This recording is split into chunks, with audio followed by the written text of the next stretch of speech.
Just a note to say that I currently have COVID while recording this, which will explain why it sounds even worse than normal. Hello and welcome back to Pride of Anglia here at the start of Season 5. Last time was, well, rather good. We enjoyed a mesmeric last third of the campaign to secure not only promotion but also the League 2 title and take Northampton Town back to the big time. Well, League 1, but still we're on an upward trajectory as a manager and long may it continue.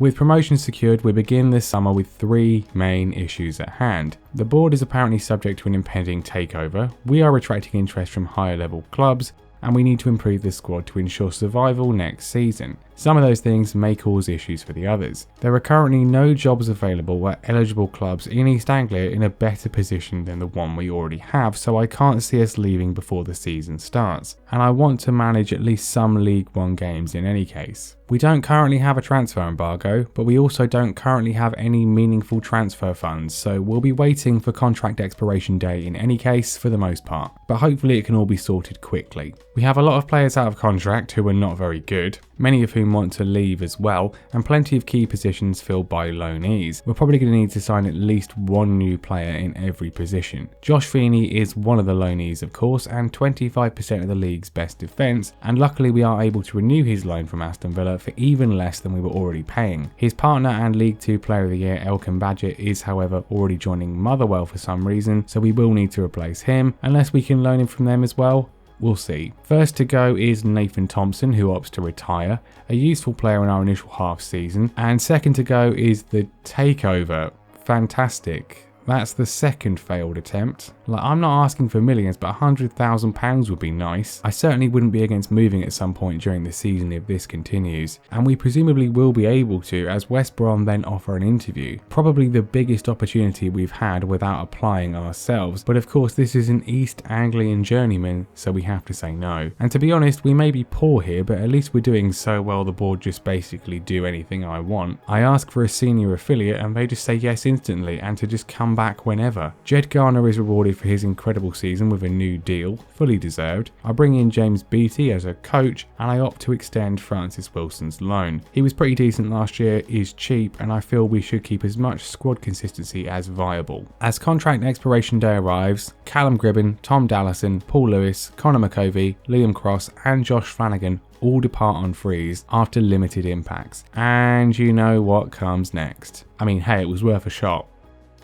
In a very timely fashion, the board return with the affiliate club verdict: Leicester, Bournemouth or Arsenal. We'll go with the Gunners, but they don't seem to have anyone particularly available right now. There's slim pickings in terms of really anyone so far, but our first new signing is real quality as we pick up former Ipswich Academy player Andre Dezelle on a free from Birmingham. He's not the quickest, but technically and mentally looks excellent in our three midfield roles. Charles Vernam joins from Bradford to compete with Rolando Aarons on the left wing. He's well rounded, although not exactly rapid. Harrison Magahi joins to bolster the defensive options, plenty of experience, and he doesn't expect to start. We sign Reece James, no, not that one, from Blackpool to back up Declan John. Scott McKellar joins on loan from Dundee. He's young, but he may well start alongside Feeney. I've tried to get Badger back, but Motherwell aren't interested. Matthew Craig joins on a free from Spurs, high potential and with attributes that suggest he can do a job now. This facilitates the departure of Scott Pollock to MK Dons for £17,500. He's been a useful squad option but never really spectacular. And then we enhance the midfield further with Zane Westbrook from Wickham, and then because I literally forgot we'd already signed Dezelle and thus had 6 midfielders already, Lewis Thompson joins from Portsmouth, but he is adept at right back and centre back, so no biggie. If Titov leaves, he can be the backup there. Max Morris joins on loan from Bolton as an affordable backup to Garner, looks pretty decent. Sam Denham joins on loan from St Johnstone to finalise the centre backs. He's okay I guess. I find it somewhat ironic that we've signed 2 centre backs on loan from the SPL, but not the one I wanted.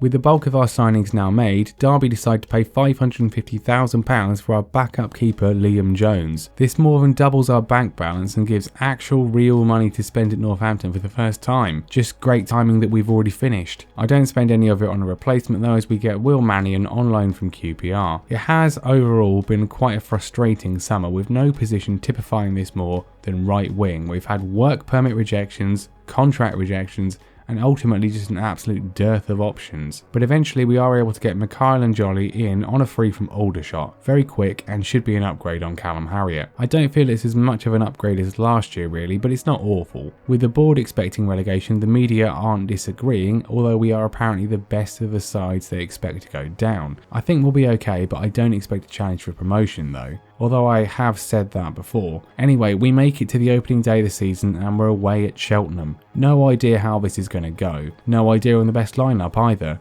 Leonard remains in goal. As much as I maligned him last season, he did literally make the League 2 Team of the Year, so that's got to count for something. Freeman, John and Feeney all remain, with McKellar slotting in for Badgett. Dizelle and Craig come in behind Wilson in midfield. Vernham starts on the left with Maguire Drew on the right, and of course Garner up front. Leonard then immediately justifies his selection with a strong early save.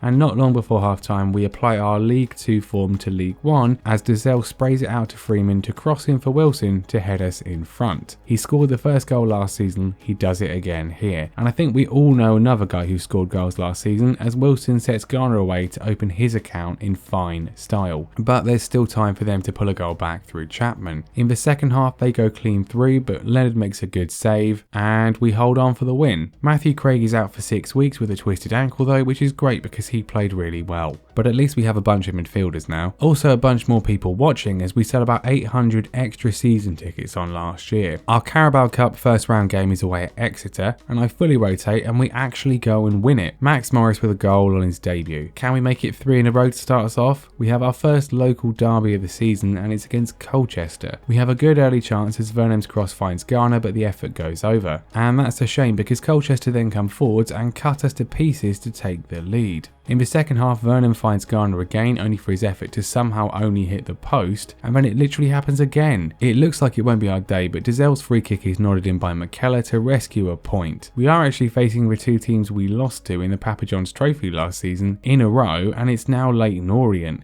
And we do get revenge here with a 1-0 win thanks to Jordan Maguire Drew's goal, which puts us in extremely early and largely meaningless playoff contention. Our second round Carabao Cup match is against Forest Green and we only go and win again. This year's second 11 clearly better than last year's. Morris and Njoli with the goals in a 2-0 triumph. We get Derby in round 3. The last game of the month is Blackpool and we get an early penalty which Garner converts, and then we proceed to do that thing where we miss a million chances and then they inevitably equalise. They should really win it themselves, so we'll take the point. The chairman then announces he's selling the club. Again. 3rd time's the charm, eh? Scott McKellar is rewarded with Young Player of the Month for August. I certainly have a knack for loaning centre-backs, it seems. I'd really like to win the Papa John's Trophy, especially given last year's misfortunes. A partially rotated side dominates Exeter, but despite hitting the woodwork twice, we just can't find a way through, and it goes to penalties. After everyone scores their first 5, Westbrook puts us in front before Mannion makes the vital save to give us the bonus point. After the first international break of the season, we face Fabian Delph Shrewsbury, and we get revenge for him attempting to steal my assistant last season with a 1-0 win thanks to Vernham's first goal for the club. Barnsley were a championship side at the start of the save, now they're 17th in League 1 and having to face the likes of us. A pacey move splits us apart early on as Hardy gives them a lead 3 minutes in. We look pretty good though, and in the second half a neat move sees Njoli find Wilson to get us back on level terms. And it looks to be another home draw, but 4 minutes from time Njoli is fouled in the box and steps up to take the resultant penalty, putting us in front. The power of fitness, substitutes and perseverance there. We move up to 3rd. Having already faced Exeter twice, we get the pleasure of Forest Green for the second time too. And, well, we lose for the first time this season. We take the lead, but they get 2 in quick succession to grab the win. Against Derby in the League Cup, I think we have a genuine shout. They've recovered from financial oblivion and made it back to the Championship, with Wayne Rooney still in charge. And we look on for a famous win as Charles Vernham's effort goes in, but with 2 minutes left, Max Kilman heads in front from a corner to level it, which means it's penalties for the second time today. And Jolly's effort is saved, which is great, and then everyone scores, so it's up to Leonard to save us, and he pulls off a wonder save to do it. Morris has to score to keep us in though, but instead prefers Rose Ed. Ah well, the furthest we got in one of the main cups so far, and apparently it's a new gate receipts record. We end the episode against last season's main rivals, Fleetwood Town, who have also started well. We beat them home and away last year, so let's do the same again here. A lovely move early on sees John find Wilson, whose movement is excellent and who sends us in front. In the second half, Vernon continues to find his rhythm with Garner as they make it 2-0 against his old side, and although Tulloch scores against us again, we hold on for another win. We sit back in third, just 2 points off top spot. So much for not challenging this season, eh?